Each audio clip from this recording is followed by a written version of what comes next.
Assalomu alaykum YouTube kanalimiz obunachilari. Keyingi zakazlarimiz mana bitkazib bo'ldik inshaalloh. Bitta 2 qanot, bitta 1 qanotli eshik, bitta romimiz bor. Buni Andijonga qilib berdik. Bo'stonga. Akamiz internet orqali zakaz qildi. Mana oddiy oq oyna qo'yib berasiz dedi. Ichkarilar qorong'u bo'lib ketmasin deb oddiy oq oynalar bilan qo'yib berdik.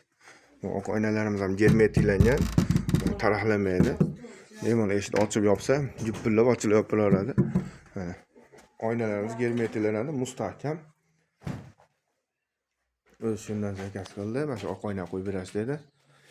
Qo'yib berdik, men juda ham chiroyli chiqdi. Bularni kvadratini 700 ming so'mdan qildik. Olib borib o'rnatib ham yo'q, ichida bo'lyapti.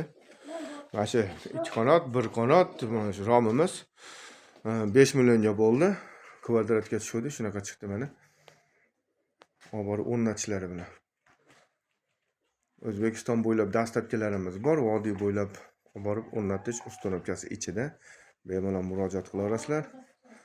Murojaat uchun telefon raqamlarimizni pastda yozib qoldiramiz. Elda xizmatidamiz. El qatori va sizlarga ham buyurtma qilsanglar, bemalol zakaz qilsanglar olib borib o'rnatib beramiz vodiy bo'ylab.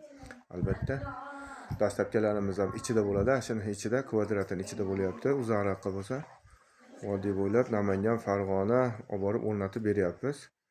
Bemalol murojaat qilaverasizlar. Endi buni o'rnatganimizdan so'ng yana bir video obzor qilamiz. Uni ham ko'raverasizlar bemalol. Yoqqan bo'lsa bitta like podpiska bosib qo'yamiz. Kanalimiz keyinroq tarqalish uchun. Xato kamchiliklar bo'lsa oldindan uzr so'rab qolaman.